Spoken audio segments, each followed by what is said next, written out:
public service announcement brought to you by the National Highway Traffic Safety Administration and the Ad Council.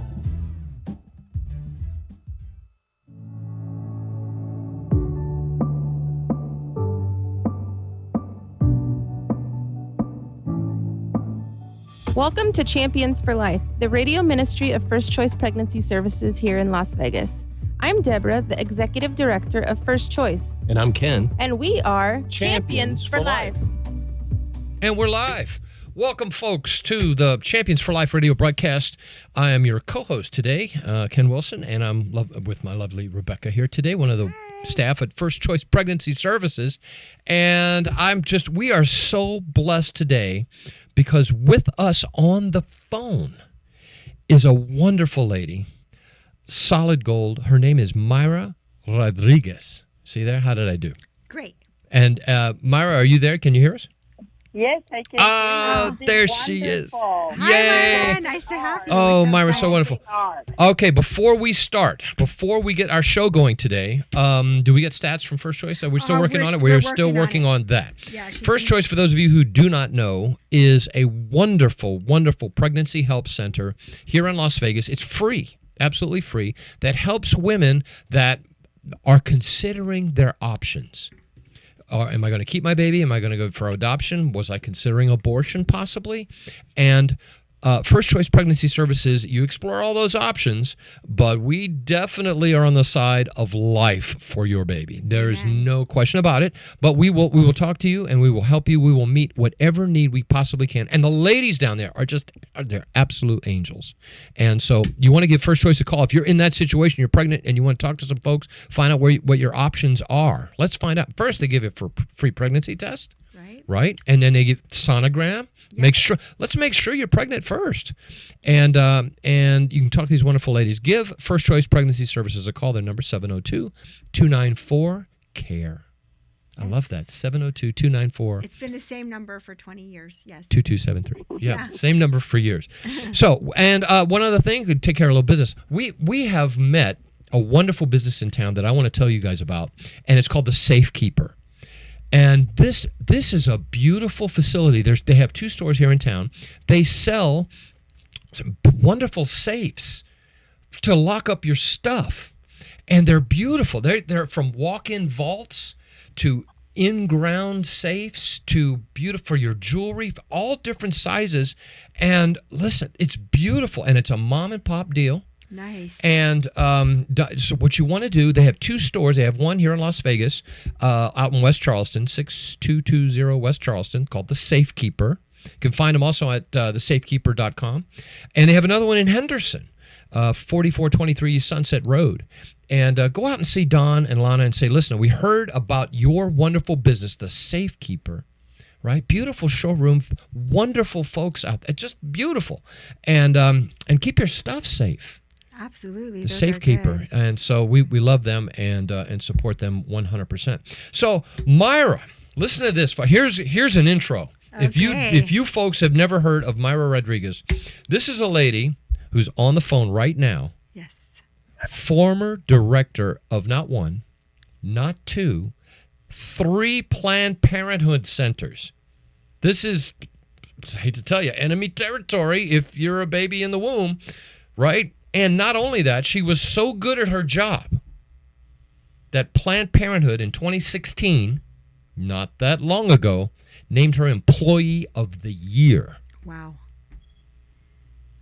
I don't, and you're on my show. You're not Mayra, how is this possible? I know. Well, that's how the Lord works, right? There are miracles. This is what He does, And I was so grateful for being able to tour the pregnancy center, one of the best. Oh. It has been one of the best.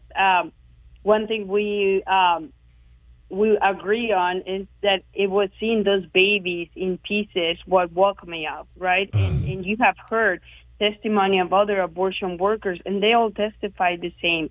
People need to see that. People need to see what the unborn suffer. Yeah. Oh, my goodness. Yeah, and I know. And obviously, as a director of these Planned Parenthood centers, obviously you saw that firsthand. Yes. Oh. Yes, I did. And part of the hardest part for people to understand is that it is very easy to support abortions, very easy to say, oh, women deserve that right, when you have no clue what abortion means, right? When you romanticize abortion, when you make it seem like it's nothing. Oh, my goodness. Oh, my. So how long, I mean, you were director for 3 Planned Parenthood. Where were these clinics located? So the first 2 that I directed were non-abortion facilities, were facilities that were like preventive care, Title X funding, meaning the federal government funded them. And these are the locations that were in North Phoenix, which is a highly Hispanic area, right? Mm-hmm. And I was hired for the Latino community, actually. I was hired because they wanted me to go into the Latino community. The other one was Flagstaff, Arizona, and again, it's a college town, right? So they have the funding for preventive care, and then I was also their training coordinator, meaning that I was training other staff. I was sharing with First Choice when I was there yesterday that, it's my favorite part of a pregnancy center is the ultrasound room, because I remember everything I was told to do, they did the opposite, right? Which is amazing. Yeah, it was. When we were talking yesterday, I was telling her we make sure that everyone that comes in there, we always say the word baby, from the counseling room to the sonography room, all of that. So they know that it's a baby. It's the complete opposite that we were talking about, me and Myra, yesterday at the abortion clinic. Oh, my goodness. They never want to say that. So, in the third clinic, was that also in Phoenix? Where you worked? Glendale, Arizona, which is near Phoenix, and that was in 2017. So after being so good at my job, right, and when I spoke yesterday and the day before yesterday in Nevada, I said, after being so good about selling abortions, right, at the end, that's what that meant. I was trained to sell abortions, and I was good at selling abortions. I became the director, like, after 16 years of working for them, they made me the director of the abortion facility in Arizona. And it is the biggest abortion facility. They do abortions 6 to 7 days a week. That's all they do, abortions, right? Wow. So that changed my mind and heart about abortion.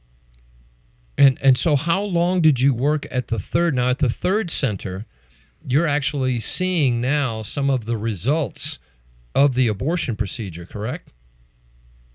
Correct, right? So for many years, I'm telling women, when they go the First Choice, right, like the pregnancy center, they're shown videos of what happens with an ultrasound, right? And I mean, on an abortion, and they can see the whole process, right? Uh-huh.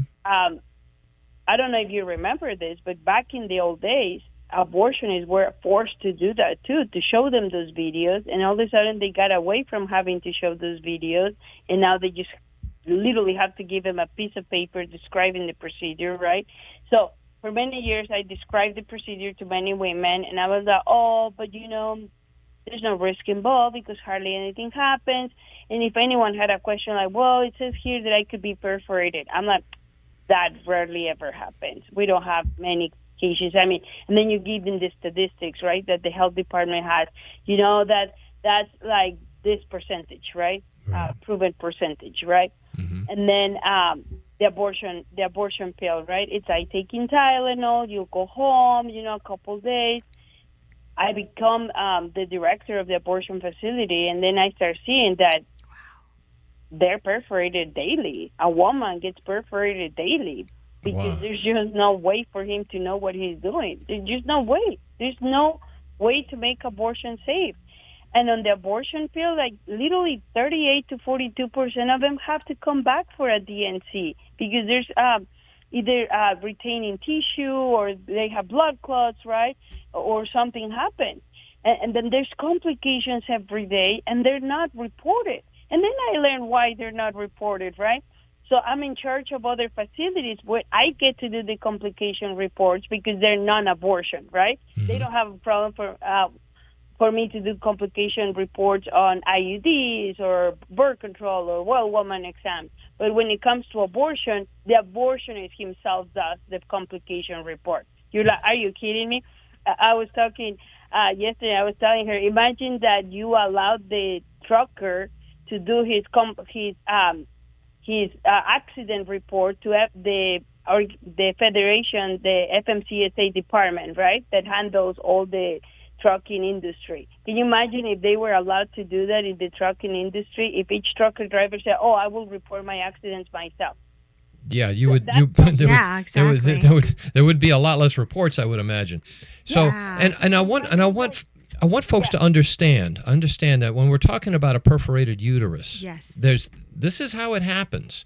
When a baby is forming in the womb, they have bones just like mom does. There are bones there, and unfortunately, part of the procedure is they're literally dismantling that baby apart. And so what happens is the bones break, and as they break and they're being removed from the womb, those bones perforate the uterus of the woman, and there's internal bleeding.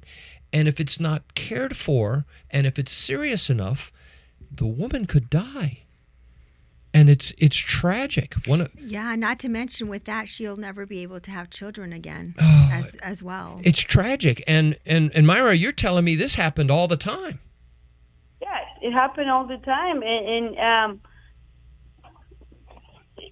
to my surprise, it happened more than I thought it would, right? And not that he can see that he's doing it, which is the worst part, right? He really doesn't know that he's perforated them because he cannot see. So women are bleeding and bleeding, and you have heard this. I know that you have heard, from the women that come to First Choice or the emergency room, I'm still bleeding, or they call, I tried to call the location where they did my abortion, no one's answering, I'm still bleeding, it's been a week, right? That's a clear sign of perforation. Right? Yes. And the doctor that works with you guys, that collaborates with you guys, can tell you it's a clear sign that she was perforated, and that's why she can stop bleeding. The emergency room sees these patients, but obviously they tell women not to tell the emergency room what happened. And this is the way they do their trick. Don't tell them that you were seen at Planned Parenthood because they could judge you and treat you bad. Just tell them that you had a miscarriage. They can lie.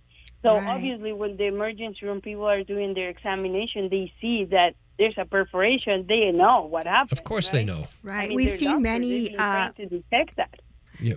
We've seen many emergency ambulances leaving the abortion facility right next to First Choice many times. So we know there was something like that probably happened, and they needed to go have some emergency care at a hospital. Yeah, and unfortunately, the doctor at the particular abortion facility where 40 Days is now praying, that doctor has actually taken the life of a young lady, and it's tragic, and has harmed other women who have filed lawsuit against him. So it's such a tragedy. So here you are, you're now working in the third clinic. You're now compiling the reports of all of the literal malpractice suits. Let me ask you, Myra. I'm often wondered, what happens inside. Were any babies that you know of born alive? Not during my time. The Planned Parenthood that I directed, by the time I took over, they stopped at 15 weeks. The state of Arizona implemented a 15-week limit about 10 years ago, I believe. Okay. So they were doing it, but some of the staff that worked there did witness a baby come out alive that was left to die at 23.6 weeks. And this was back in, I believe, if my memory serves me well, it was back in 2006, 2007. The facility was on 7th Street on Montebello. They did late-term abortions once a month. And when they do late-term abortions, it's not like media makes people see, right? That she's dying. I need to have an abortion right now because she's dying. As everyone knows, on the medical field, when a woman is in risk for her life, they do an early delivery because an abortion takes 3 days, right? So the first day, they insert laminarias to dilate their cervix. Mm-hmm. These are like wooden bamboo little sticks, right? That they absorb their fluids and they make them have contractions. The second day, if the baby is more than 19 weeks, sometimes they inject a fluid to kill the baby, literally stop their heart. And then the baby's dying overnight in their mom's womb.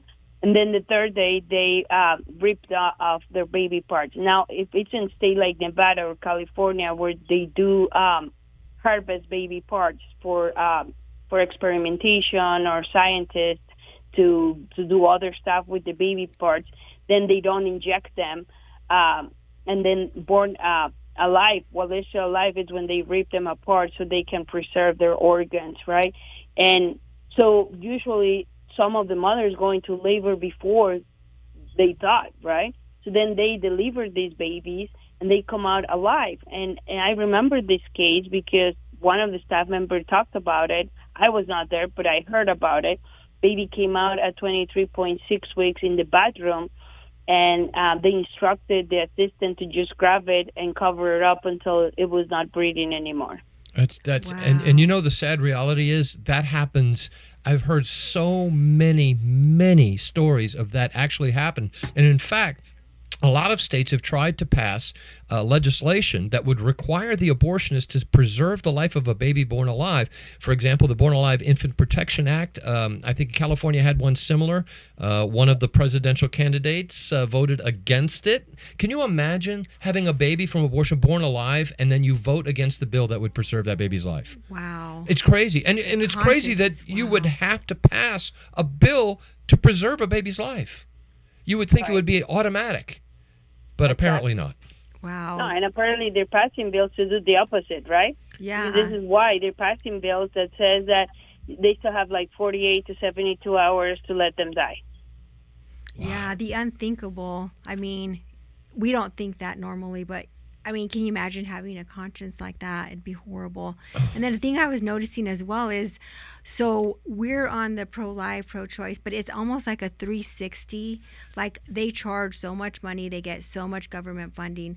We, on the other hand, don't charge anyone anything when they come into First Choice, and we depend on donors and supporters and churches that are just amazing. They have been keeping this ministry alive for 20 years, but it's a testimony to God.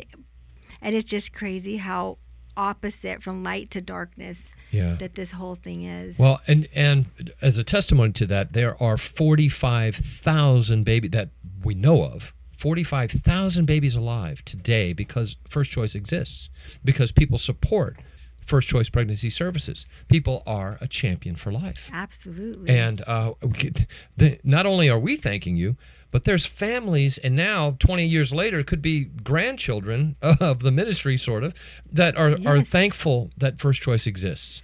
And so wonderful. So, Myra, I am very, very curious to know. Now, personally, I'm just co-host. I also lead 40 Days for Life here in Las Vegas.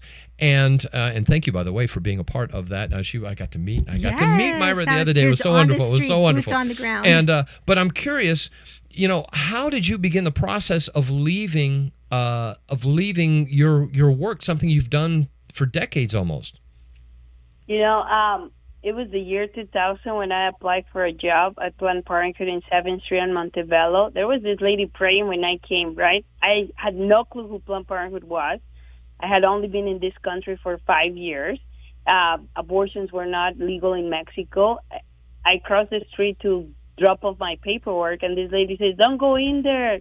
I can help you." And I was like, okay, what's going on here, right? So I went in there, and I asked the HR director, I said, "What's that lady doing?" She said, "I don't mind her. She disagrees some stuff we do, so she just prays." I'm like, oh, okay. After that, I saw her all the time praying on the sidewalk, and I remember that from that day on, every time she saw me, she said, "I'm praying for you." Then I moved to other locations. She stopped seeing me. But anytime, she's really famous, right? She's always praying on the sidewalk. I always saw people praying on the sidewalk. I met Bishop Olmsted praying on the sidewalk, right? And, I'm going to confess to you, I didn't understand the dedication when I was managing non-abortion facilities, right? Because I even argue with the people on the sidewalk. I'm like, "What are you doing? I don't even do abortions here. Why are you here, right? Why are you harassing my patients? We don't even do abortions. Do you even know that?" And they will be like, "We're still praying for you," right? Not understanding why, because obviously my mentality is I have nothing to do with abortion, right? I'm just here working in another center. I used to tell people I prevent more abortions than you on the sidewalk, right? And I was really stubborn. Well, when I take over the abortion facility, move forward, right? This is the year 2000 when I met her the first time. Now move forward 2016. Here I am showing up to work early, on time. She's already on the sidewalk. I was trying to be the first one, but she beat me, right? She was there on the sidewalk ready to welcome the women that were coming in. You know, once I became the director of the abortion facility, I started getting the dedication. And I was grateful for it, right? Because when women come in and say, like, I don't want an abortion, I just wanted an ultrasound, then you were there on the sidewalk to guide them. And I was able to tell them that you could help them because there's nothing I can do for them inside that center, right? Or when women were crying and not sure about the decision and they walk out and you were there. Or just the women that didn't show up for their appointment, or staff that changed their mind working there because you were praying on the sidewalk, right? But then, you know, at the beginning, when she said, she learned my name, she's like, Myra, I'm praying for you. I remember that the first few days I was like, I don't need your prayers. And then by the time I started seeing all these atrocities, all the side effects of abortion, I was grateful for her prayers. I was like, yes, thank you. Thank you for praying for me, Lynn. Thank you to all the people. You know, the fall campaign for 40 Days for Life is my favorite because the Glendale 40 Days for Life campaign say they started their 2017 asking for a miracle, you know, kind of we need something so we can keep going, you know. And then I left Planned Parenthood on October 3rd of 2017. I like to tell Sean Carney it is Myra's campaign, you know. You know, I'm just grateful because if it wasn't for all the prayers and all the warriors on the sidewalk, you know, you make a difference. And I know that it's hard because sometimes people are there every day and they see the woman park and go inside and they're like, oh, my God, am I doing something?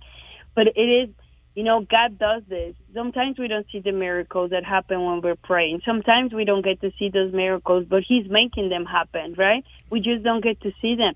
I am grateful that He allows me to be a proof of that miracle, right? Amen. That it could happen. Yes. Amen. Amen. Amazing testimony, Myra. This is so amazing. Yeah, and, you know, we have been blessed here at 40 Days. Of course, every chance we could, we would, you know, channel the young ladies to First Choice and, of course, for care.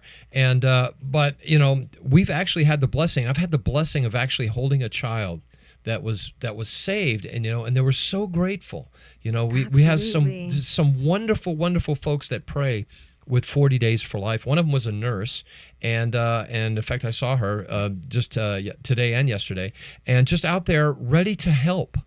And these young ladies, or get them to a clinic or a ministry that will meet their needs. Absolutely. And I'm so grateful for 40 Days. I'm grateful to be leading it here in Las Vegas. And in fact, if you want more information about 40 Days for Life, you can log in at 40daysforlife.com/Las Vegas and find out more information about this wonderful ministry. And in fact, there's a campaign. We're doing it right now. Absolutely, This is day 2 of 40 days, not only here, but in over 700 cities around the world. God. It's That's a record. Awesome. They set a record for folks praying 700 cities plus. Yes. Isn't that Good amazing? Job. Great. That's great. So now, Myra, you're helping now 40 Days, are you not?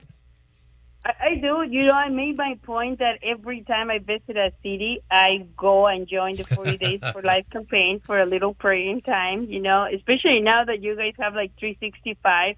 I do collaborate a lot with 40 Days for Life. You know, I am grateful that they're always partnering with me, you know, for leadership training, for their summits, right? I think that our testimony, you know, for years they told me that you were my enemy, right? That you on the sidewalk were against me and not for me, that you just hated me, right? And that's why you showed up there every day. So this is the way we prove them that that's not true, right? That you're not the enemy, and now we collaborate. A lot of the abortion, I mean, there's even a former abortion worker in California. She leads the campaign of 40 Days for Life. Oh, wow. And this is why we do that, right? Because, I mean, Ramona Trevino, right? She left Planned Parenthood too, and she works now for 40 Days for Life because we want to show other abortion workers that that's not true, that person on the sidewalk is praying for you too with all her heart and all her faith for your conversion, and that you may see the light one day and come join our ministries. Amen. Amen. Yes. Myra, we're coming to the end of our show. If folks want to reach out to you, how could they do it? Well, you can find me online at The Real Myra Rodriguez, just in case there's too many Myra Rodriguez. And then also my email is myra@myrarodriguez.org. And then they'll find my phone number there. And as you both have seen, I reply to the text messages. Yeah, she's really amazing. I do reply. I do call back. All right. Well, Myra, thank you so much for being on our show. And that's the end of our show today, folks. Thank you very much. God bless you. Thank you. Be a champion for life. Thank you, Myra. Thanks, Myra. Thank Bye. you. Bye.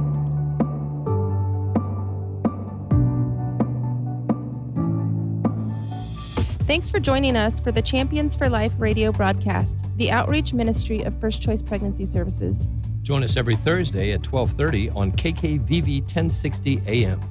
If you or someone you know need help with your pregnancy, or if you wish to visit or support our clinic and radio ministry, please call 702-294-CARE. That's 702-294-2273. Or visit us at fcpschampions.org.